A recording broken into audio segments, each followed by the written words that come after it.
136 اور یہ شکر گزاری کا زبور ہے. پہلی آیت میں نے پڑھنی ہے اور اگلی آیت ہے کہ اس کی شفقت ابدی ہے. ٹھیک ہے، آپ سب نے پانچ جماعت کہنا ہے کہ اس کی شفقت ابدی ہے، اور مل کر کہنا ہے اور سوچ سمجھ کر کہنا ہے. خداوند کا شکر کرو کیونکہ وہ بھلا ہے. اللہوں کے خدا کا شکر کرو، مالکوں کے مالک کا شکر کرو، اسی کا جو اکیلا بڑے بڑے عجیب کام کرتا ہے، اسی کا جس نے دانائی سے آسمان بنایا، اسی کا جس نے زمین کو پانی پر پھیلایا،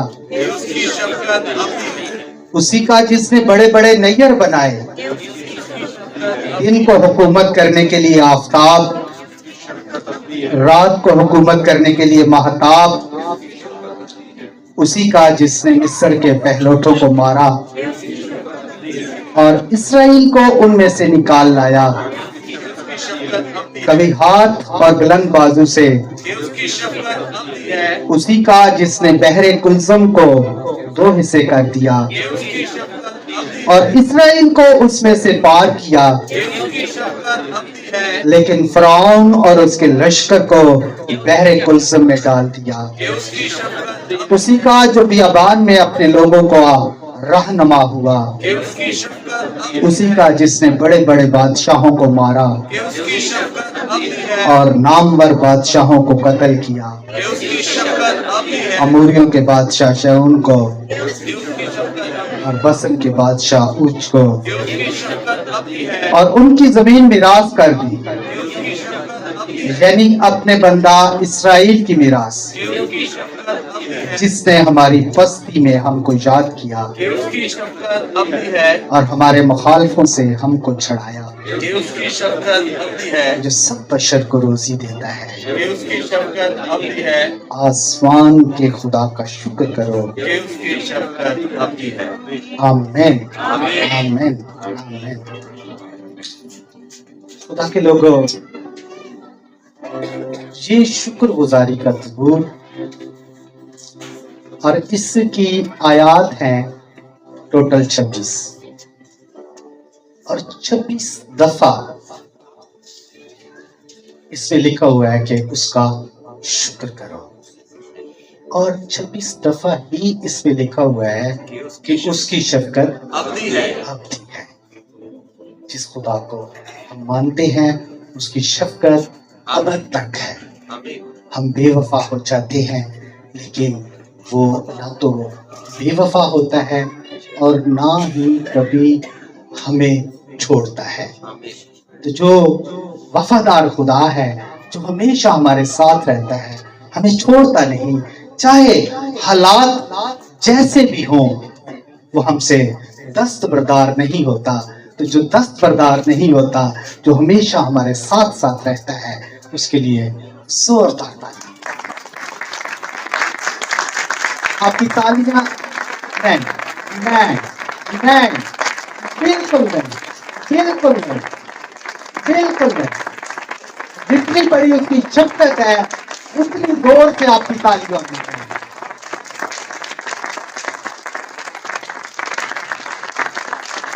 خدا آپ کو بہت دے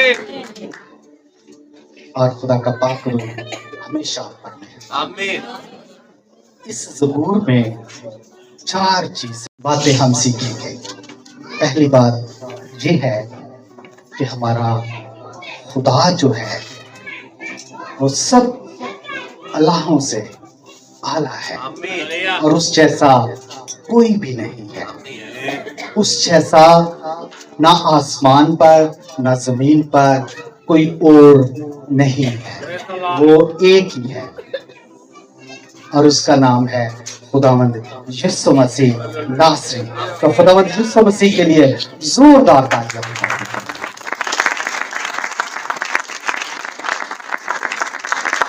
دوسری بات جو اس میں سیکھنے والی ہے وہ ہے کہ ہمارا خدا کریٹر ہے، بنانے والا ہے. ہمیں تخلیق کرنے والا ہے. جب کچھ بھی نہیں ہوتا تو اس میں سے وہ سب کچھ پیدا کر لینے کی قوت اور قدرت رکھتا ہے.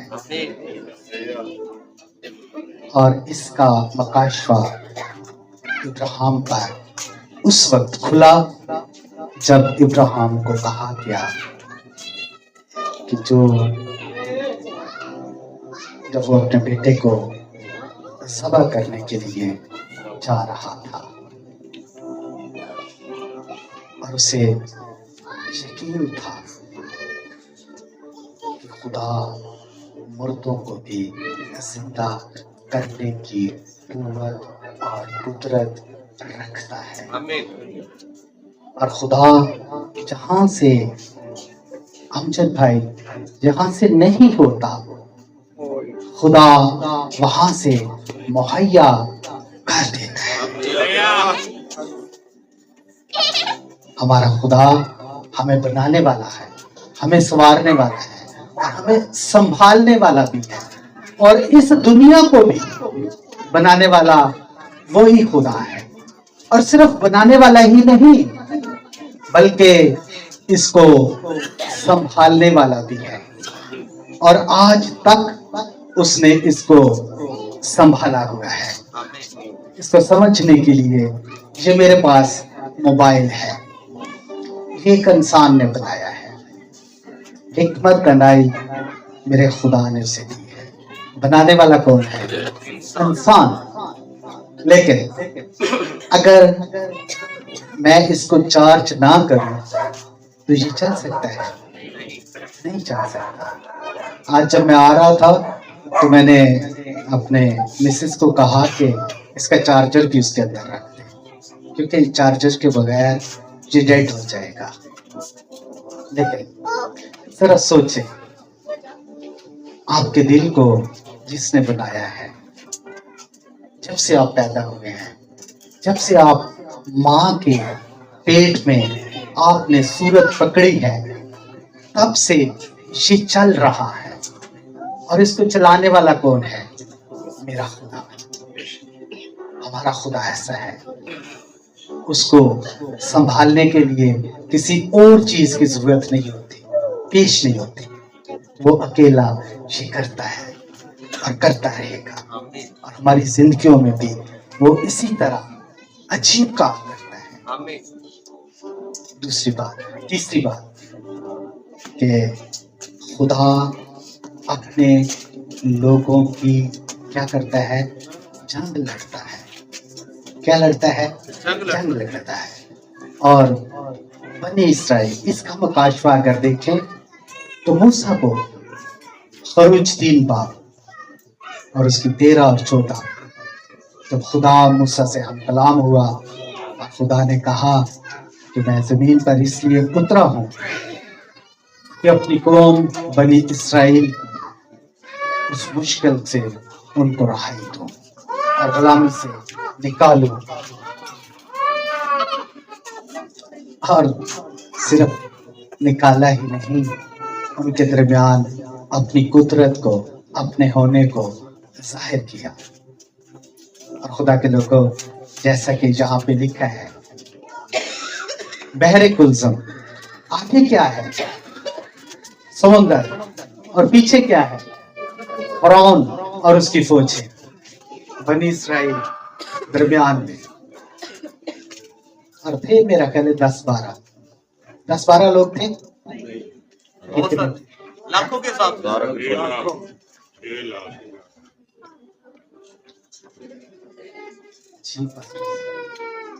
کتنے تھے؟ ماسٹر کاشف کتنے تھے؟ سر وہ تقریباً جو تھے وہ بالکل صحیح کہہ رہے ہیں پاسٹر صاحب، لاکھوں کے حساب سے تھے. چلے اس بات کو بھی اگر چھوڑ دیں وہ لاکھوں کے حساب. چلے دیر آئے درست. جی 6 لاکھ تقریباً یہ بتا دیے لاکھوں کے حساب سے. یہ 5 بچے ہم سے نہیں سنبھالے جا رہے.